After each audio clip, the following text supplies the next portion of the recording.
The smoke-filled cantina on Frontier Station reeked of desperation and stale alien liquor. Neon signs flickered in a dozen languages, casting eerie shadows across faces that belonged in nightmares. But tonight, the real nightmare was the conversation. Echoing through the crowded bar, Captain Jake Morrison pressed deeper into his corner booth, the worn leather creaking under his weight. His weathered hands wrapped around a glass of synthetic whiskey, the amber liquid barely touched. For 3 hours, he'd listened to the same cruel jokes, the same arrogant boasts, the same dismissive laughter that made his blood boil. "Pass me."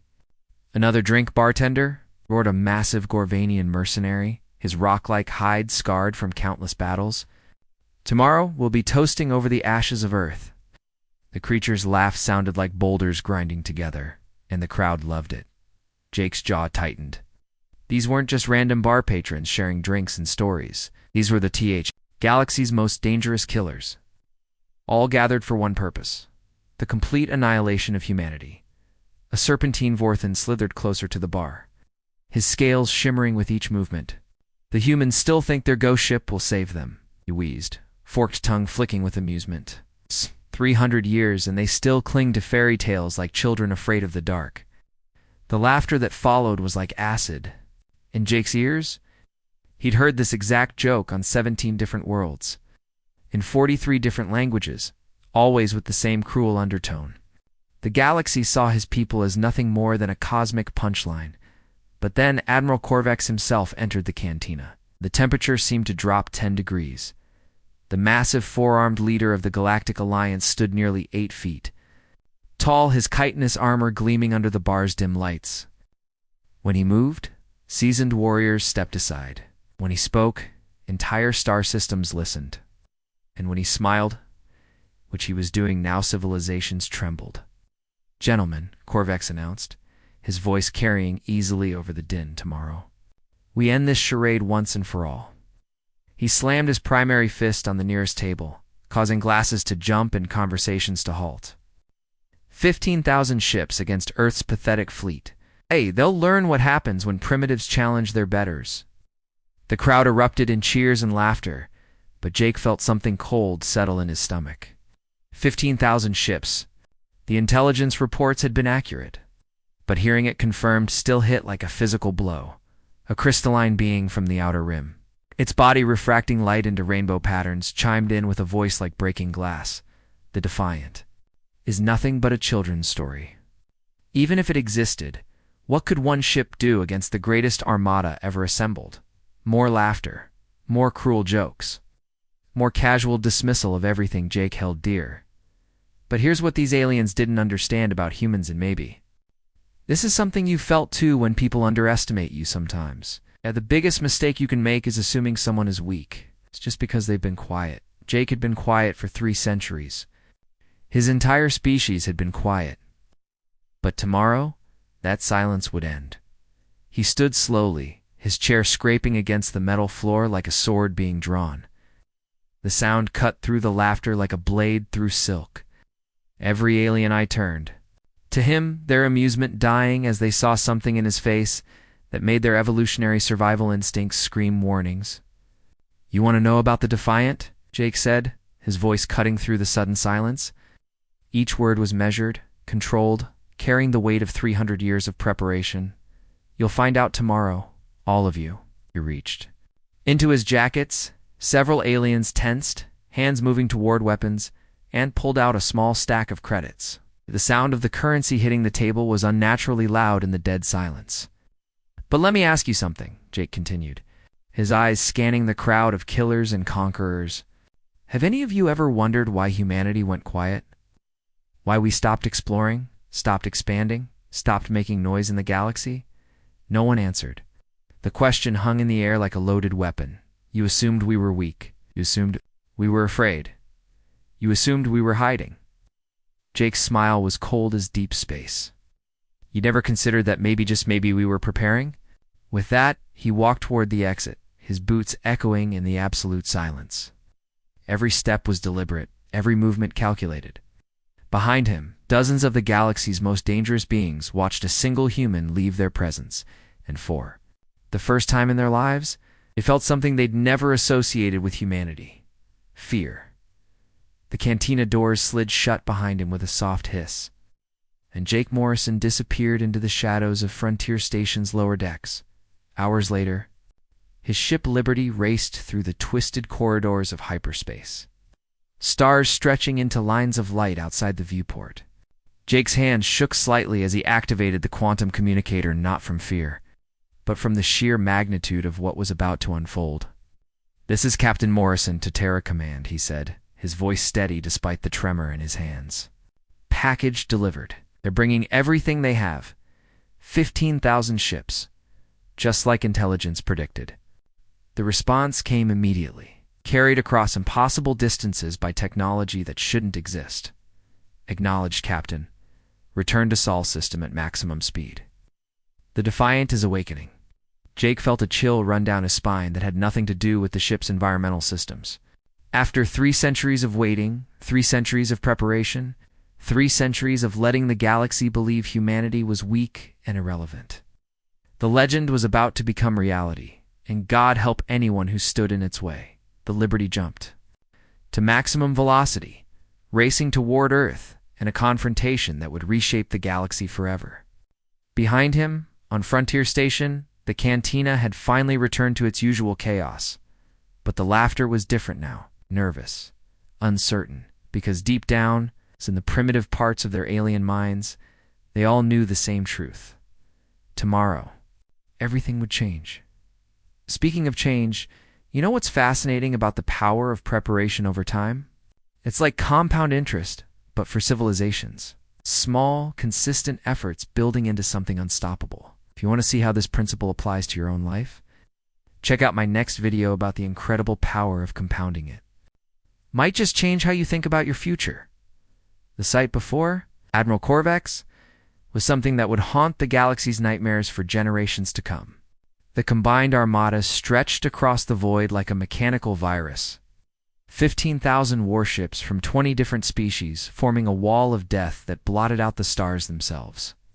Each vessel bristled with weapons that had reduced entire civilizations to cosmic dust, their hulls scarred by countless victories against species foolish enough to resist galactic domination. At the center of this metal monster, Admiral Corvex stood on the bridge of his flagship Dominator, a beast of a ship that had personally overseen the destruction of 47 worlds, his forearms crossed behind his back in a pose of supreme confidence as he watched Earth grow larger on the massive view screen. Apple green. Blue-green marble that would soon be nothing but radioactive slag. "Sir," reported Commander Thane, his insectoid, features clicking with barely contained excitement. "Human defenses are even more pathetic than our intelligence suggested. Perhaps 300 ships and some orbital platforms? This won't even qualify as a battle-little B target practice." Alvia. Bridge crew erupted in chittering laughter. These were beings who had witnessed the fall of the mighty Centauri Empire, who had watched the proud Andromedan fleet burn in the void. To them, humanity was nothing more than an amusing warm-up exercise. Corvex's mandibles spread in what passed. "For a smile among his species, send them our standard terms. Unconditional surrender within 1 hour, or we turn their precious world into a glowing monument to galactic justice." The communications officer, a slug-like creature whose translator made his voice sound like dripping oil, nodded eagerly. "Transmission sent, Admiral. Shall I prepare the planetary bombardment coordinates?" But the response that came back within minutes wiped the smugness from every alien face on the bridge. "This is Admiral Michael Hayes of the Terran Defense Fleet." The human voice was steady, almost conversational. "We've received your terms and we reject them completely. If you want our world, come and take it if you can." The bridge fell silent. Commander Thane's compound eyes widened in disbelief. "Sir, ... They're actually going to fight us? All 15,000 ships?" Corvex felt his first flutter of irritation. Humans were supposed to be logical, weren't they? Their surrender was mathematically inevitable. Why prolong the inevitable? "Foolish humans," he growled, his voice carrying the authority of someone who had never lost a battle. "All ships. Prepared to demonstrate why resistance is." That's when every alarm on the bridge started screaming at once. red lights bathed the command center in the color of blood, as tactical displays lit up with warnings that shouldn't exist. Emergency klaxons wailed with a sound that made even hardened warriors flinch. And through it all, a single sensor reading that made absolutely no sense. "What is that?" Corvex demanded, his forearms now gripping the command rail with enough force to leave dents in the metal. Commander Thane's voice cracked like a teenager's as he stared at his instruments. "Sir, it's a ship. Massive energy signature. Unknown configuration. It's just appeared out of nowhere, emerging from the dark space beyond Earth's moon." "Possible," Corvex snapped. "Our sensors would have detected any vessel of significant size. Run a full diagnostic." "Sir, diagnostics are clean. The ship is broadcasting on human frequencies, but it's unlike anything in our databases. The energy readings are, well, they're impossible." Now here's something interesting about impossible things. They have a way of becoming very possible very quickly when you're not paying attention. The galaxy had definitely not been paying attention to humanity for 3 centuries. The message that followed sent ice through every alien heart on 15,000 ships. "This is the UES Defiant. Captain David Parker commanding. You have violated Terran space with hostile intent. You have exactly 60 seconds to withdraw your forces, or we will defend our home with extreme prejudice." Nervous laughter rippled through the bridge, but it was the kind of laughter people make when they're trying to convince themselves they're not actually terrified. Corvex felt something cold settle in his stomach, a sensation he hadn't experienced since his first battle decades ago. The ship on his screens was enormous, easily 5 times the size of his flagship. But size wasn't what made his evolutionary survival instincts scream warnings. It was the way the hull seemed to absorb light itself, creating a dark silhouette against the stars that hurt to look at directly. "How many crew could a ship that size carry?" he whispered. "Unknown, sir. But based on our calculations, thousands, maybe tens of thousands." "Impossible," Corvex repeated, but his voice lacked conviction. "It's just one ship against 15,000. The mathematics are clear." Sir Thane reported, his voice now openly shaking. "The vessel is accelerating directly toward our formation. Speed is... Admiral, it's breaking every law of physics we know. Nothing that size should be able to move that fast."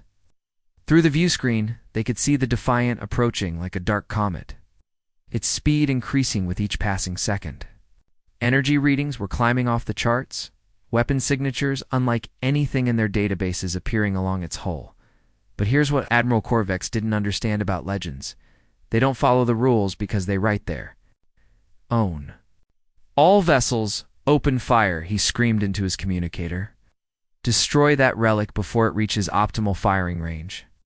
The space around the Defiant erupted into a storm of destruction that would have been visible from 3 star systems away. 15,000 ships poured everything they had into the approaching vessel energy beams that could melt asteroids.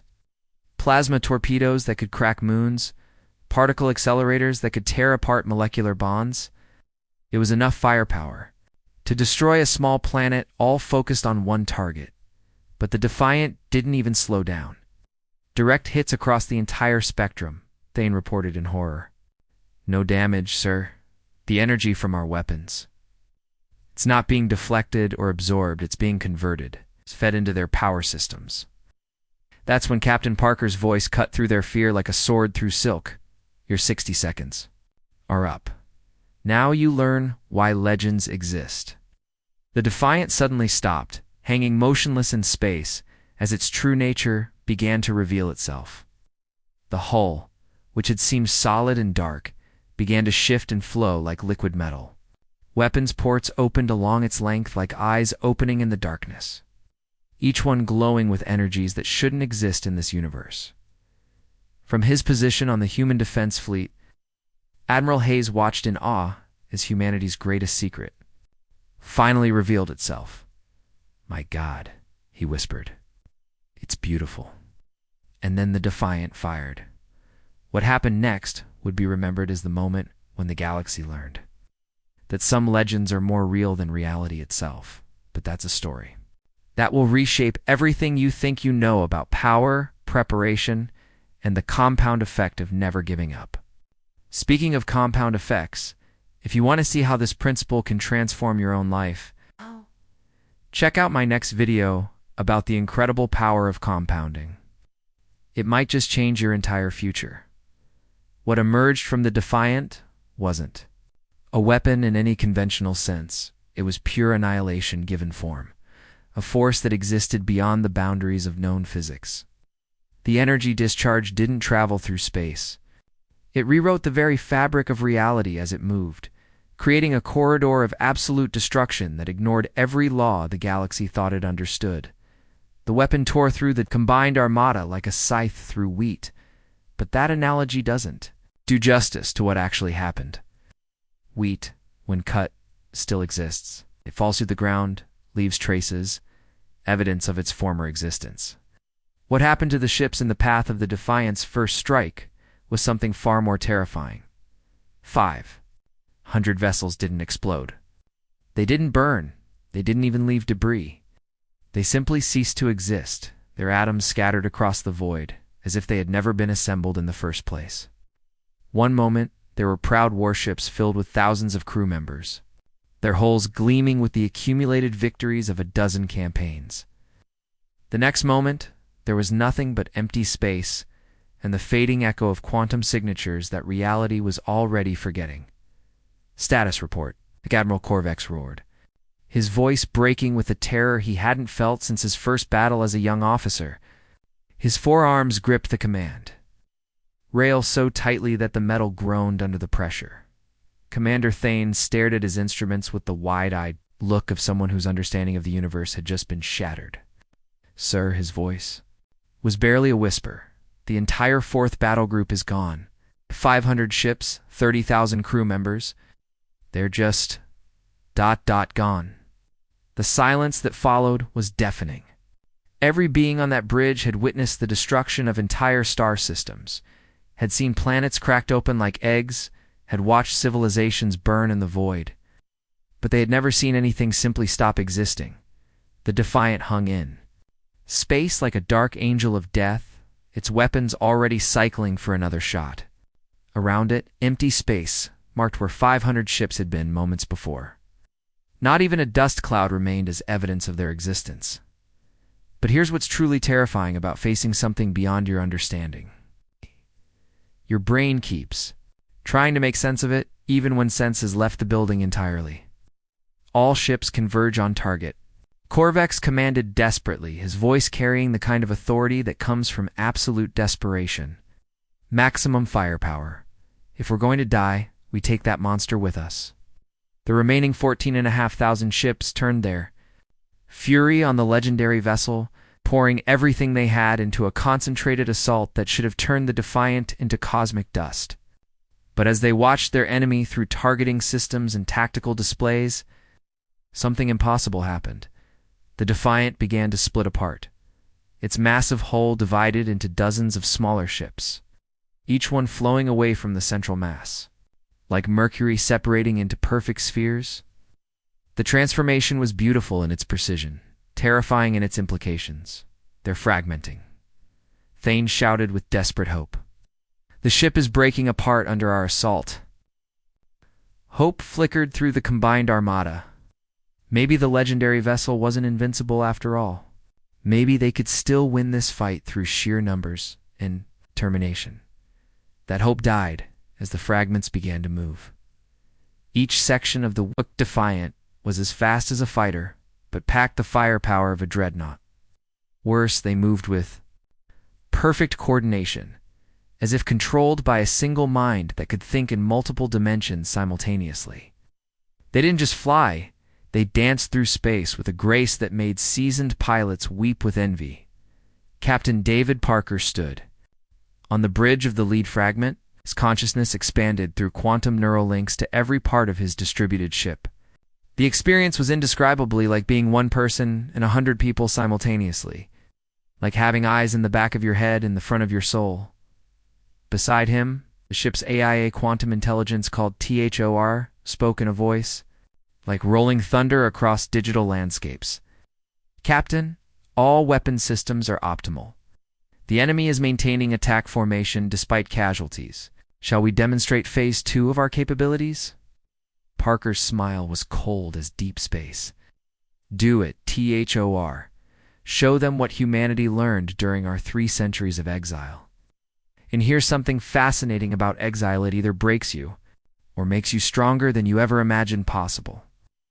Humanity had chosen the latter.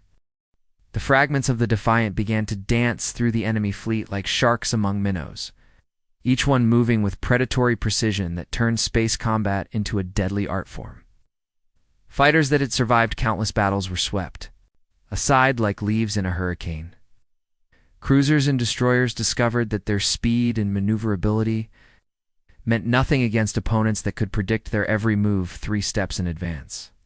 "They're not just fighting us," Thane reported in growing horror, his voice rising with each word. "They're learning from every engagement. Their efficiency is increasing with each ship they destroy." Admiral Corvex watched his grand armada dissolve into chaos, ships that had conquered dozens of worlds being systematically dismantled by an enemy that seemed to exist outside the normal laws of war. The Defiant's fragments moved like they had access to a playbook that contained every possible tactical scenario, every potential countermove, every weakness in every ship design ever created, because they did. "Open a channel to the Defiant," he ordered, his pride finally cracking under the weight of inevitable defeat. "Channel open, sir?" Corvex straightened his uniform with shaking hands and faced the view screen, knowing that billions of beings across the galaxy would judge him for what he was about to do. "This is Admiral Corvex of the Combined Armada. I request terms for surrender." The response came back immediately, Captain Parker's voice carrying the authority of someone who had just rewritten the rules of warfare. "Admiral, you came too? My system with 15,000 ships and declared your intention to destroy my people? What possible terms could interest me now?" Corvex's mandibles clicked nervously, a sound that would have been comical in any other circumstance. "Complete withdrawal. All ships, all claims to this system, will leave in peace and never return." There was a long pause before Parker replied, and when he did, his voice carried a weight that made the Admiral's exoskeleton tremble. "I'm afraid it's too late for that, Admiral. You see, humanity has learned something during our exile. We don't fight wars to win territory or resources. We fight them to ensure they never happen again." The fragments of the Defiant began to move back toward each other, their quantum signatures merging as they prepared for their final transformation. Energy readings spiked beyond anything the Combined Armada sensors could measure. "We're not just defending Earth," Parker continued, his voice now carrying the weight of destiny itself. "We're teaching the galaxy a lesson it will never forget." As the Defiant began its ultimate evolution, Admiral Corvex finally understood the true meaning of terror. But what happened next would show him the difference between terror and transcendence, and how sometimes the greatest victory comes not from destroying your enemy, but from showing them a better way to exist. Speaking of transformation and long-term thinking, this reminds me of how small, consistent actions can compound into incredible results over time. If you want to see how this principle can revolutionize your own life, check out my next video about the amazing power of compounding. It might just change everything you think you know about success. The space around Earth had transformed into something that would haunt the galaxy's collective memory for 1,000 generations, a graveyard of twisted metal and shattered dreams stretching across millions of kilometers. Debris from the combined fleet drifted like metallic snow, each piece a testament to the arrogance that had brought 15,000 ships to humanity's doorstep. But here's the thing about cornered animals. They fight hardest when they have nothing left to lose. For every ship the Defiant erased from existence, 2 more seemed to surge forward with the desperate fury of beings who finally understood they were fighting for their very survival. The aliens had numbers, and they were throwing them at the legendary vessel with the kind of reckless abandon that comes from staring into the abyss and realizing it's staring back. Captain David Parker felt every impact, every energy discharge, every quantum fluctuation through his neural link to the ship. The Defiant wasn't just a vessel, it was a living extension of human will, powered by technologies that had cost his species everything to develop. 3 centuries of isolation, 3 centuries of sacrifice. 3 centuries of pushing the boundaries of what was possible. All leading to this moment. Through the quantum mesh that connected him to Thor, Parker could feel the AI's vast consciousness, processing millions of calculations per second, coordinating defensive patterns that would have been impossible for any biological mind to comprehend. Captain THOR's voice resonated through his mind like distant thunder. We are approaching critical energy thresholds. The enemy's concentrated assault is forcing us to draw upon reserves we may need for the final phase of operations. Nodded grimly, feeling the weight of humanity's future pressing down on his shoulders. The Defiant was powerful beyond anything the galaxy had ever seen, but it wasn't invincible. Every shot it absorbed and redirected took energy, and even their revolutionary power systems had limits. The question wasn't whether they could win. It was whether they could win decisively enough to prevent this from ever happening again. Initiate. Phase 2, he commanded, his voice carrying the authority of someone who had accepted that he might not survive the next few minutes. It's time to show them what we really learned in exile. And what humanity had learned was something that would have terrified the Combined fleet even more if they had understood it, that the universe itself could be rewritten by those bold enough to reach beyond the possible. The Defiant began to change again, its hull flowing like liquid mercury as new configurations emerged from what had seemed like solid metal. What had appeared to be a single massive ship revealed itself as something far more complex, a collection of semi-autonomous sections that could separate and operate independently while maintaining their quantum entanglement across impossible distances to the Combined fleet. It looked like their concentrated assault was finally having an effect. Admiral Corvex allowed himself a moment of desperate hope as he watched the Defiant split into dozens of smaller vessels. "They're breaking apart!" He shouted across the bridge, his voice carrying the first note of optimism he'd felt since this. Nightmare began. All ships, pursue and destroy the fragments. Don't let them regroup. But here's something interesting about hope. In desperate situations, it has a way of transforming into horror faster than light can travel through vacuum. His hope died as the fragments began to move with a coordination that defied every principle of fleet tactics he'd learned in 4 decades of warfare. Each section of the Defiant was as fast and maneuverable as a fighter, but packed the firepower of a dreadnought. Worse, they seemed to share a single consciousness, coordinating their attacks with a precision that no biological crew could match. The smaller vessels of the Combined fleet found themselves facing an enemy that could anticipate their every move 3 steps in advance. Fighters that had survived countless battles across a dozen star systems were swept aside like leaves in a cosmic hurricane. Corvettes and destroyers discovered that their legendary speed and agility meant absolutely nothing against opponents that could predict their actions before they made them. "Sir," reported Commander Thane, his voice breaking like a teenager's, "we're reading massive casualties across all fronts. The enemy... ...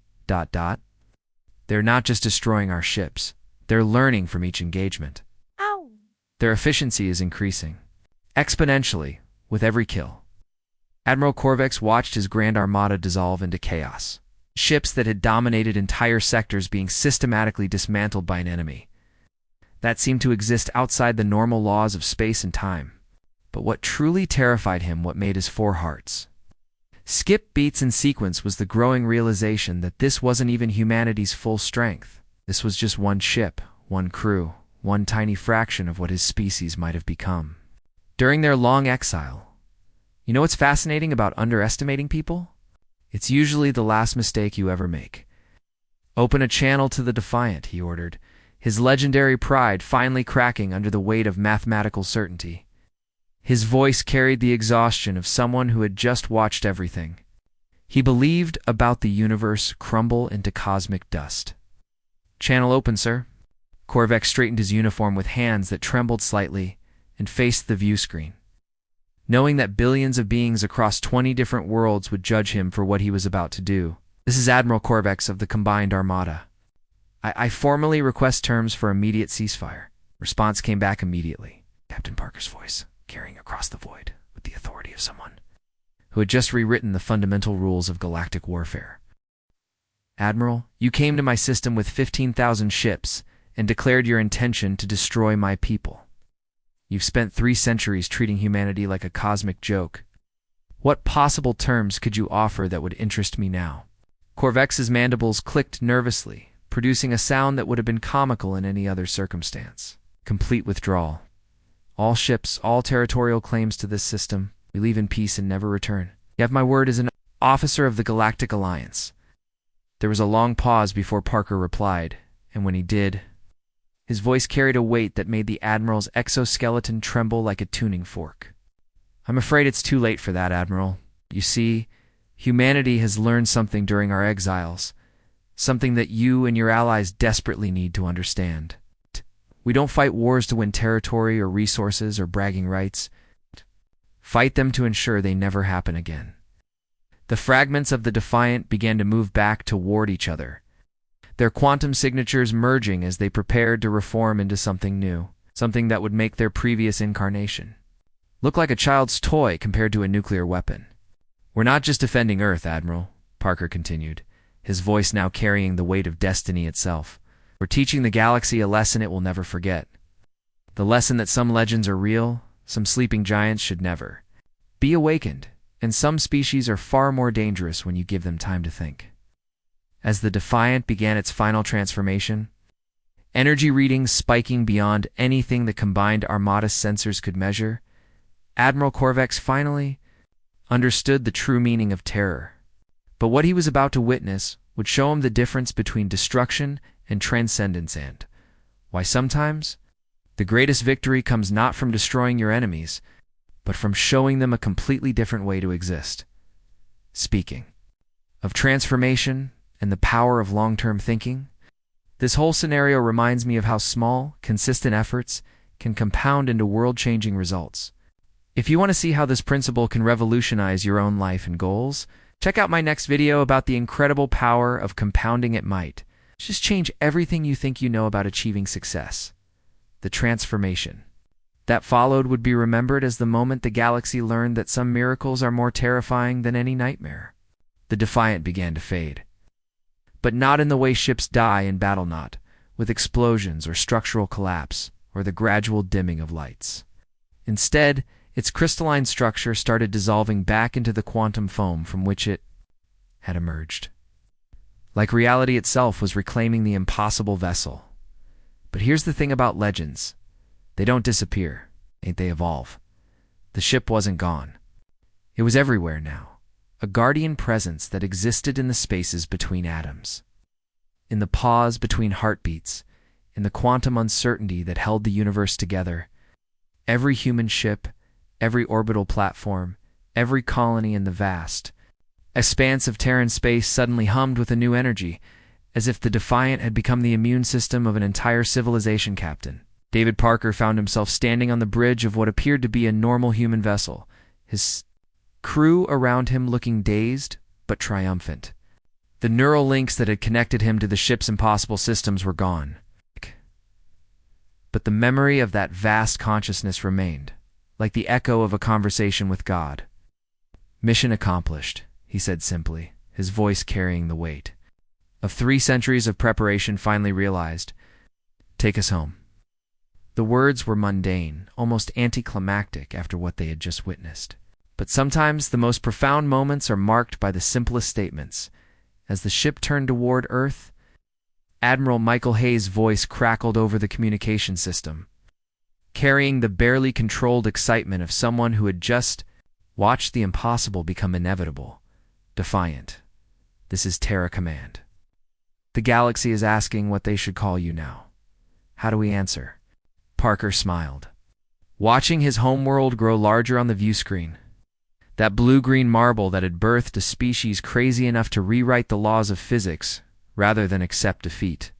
Tell them we're still human. Tell them we're still the same species that dreamed of reaching the stars, but also tell them that some dreams, when pursued with enough dedication and sacrifice, can remake the universe itself. And isn't that the truth about any great achievement? The person who climbs the mountain is still the same person who started at the bottom, but the mountain is forever changed by their passage. The story spread across the galaxy faster than light, itself carried by the transformed crews who had witnessed humanity's true nature. In every spaceport, every cantina, every gathering place where beings from across the stars came together. They would speak of the day when mockery died and wonder was reborn. The conversations were always the same, yet always different. A Gorvanian trader would lean across a table and whisper, "I saw it happen. 15,000 ships gone in an hour." A crystalline merchant would shimmer with residual fear, saying, "They didn't just defeat us, they showed us mercy we didn't deserve." And always, always, the conclusion was the same. The humans and their ghost ship were no longer a joke. They were a promise. A promise that legends could be real, that the impossible could become inevitable, and that sometimes the greatest victory was not in destroying one's enemies, but in showing them a better way to exist. But here's what's really interesting about this transformation. It wasn't just about humanity proving their strength. It was about what happens when you give people 3 centuries to think, to plan, to dream without limitation. Months later, Captain Jake Morrison sat in that same bar on Frontier Station, watching the holographic news feeds that dominated every conversation. Species after species was petitioning to join the new Terran Alliance. Trade agreements were being signed. Cultural exchanges were being planned. The galaxy that had laughed at humanity was now lining up to learn from them. Still, think the Defiant was just a fairy tale? He asked the bartender, Vorthan, whose scales had lost their arrogant shimmer and now rippled with something approaching humility. The alien's voice was barely above a whisper. "Human, I have learned that some fairy tales are more real than reality. Itself, your species, you have changed everything. The way we think about power, about technology, about what's possible when a civilization refuses to give up." Jake raised his glass to the stars beyond the station's windows. Those same stars that had once seemed so distant and hostile, to the Defiant and all who sail in her shadow. The toast was picked up by others in the Barrelians who had once mocked humanity, now honoring the legend that had reshaped their understanding of the universe. It was a small gesture, but symbolic of something much larger.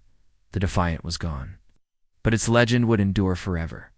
And somewhere in the quantum depths of space, Captain David Parker smiled out, knowing that humanity had finally taken its place among the stars, not as conquerors, but as guardians of the possible. The galaxy had laughed at the legend until that ship obliterated their arrogance and showed them the true meaning of human determination. Now, they understood something fundamental about the species they had dismissed. When humans dream, they don't just imagine a better future, they build it one impossible breakthrough at a time. Some legends are born from truth, and some truths are too powerful to remain hidden forever. The greatest victory wasn't in the destruction of the enemy fleet. It was in the transformation of an entire galaxy's understanding of what was possible when a species refused to surrender its dreams. In the end, humanity had proven something that would echo through the cosmos for generations. The most dangerous enemy isn't the one with the biggest weapons or the largest army. It's the one that never stops believing in tomorrow. Speaking of never stopping and the power of consistent effort over time, this whole story is really about compound growth, how small, dedicated actions build into world-changing results. You want to see how this same principle can transform your own life and goals? Check out my next video about the incredible power of compounding. Trust me, it might just change everything you think you know about achieving success. The end.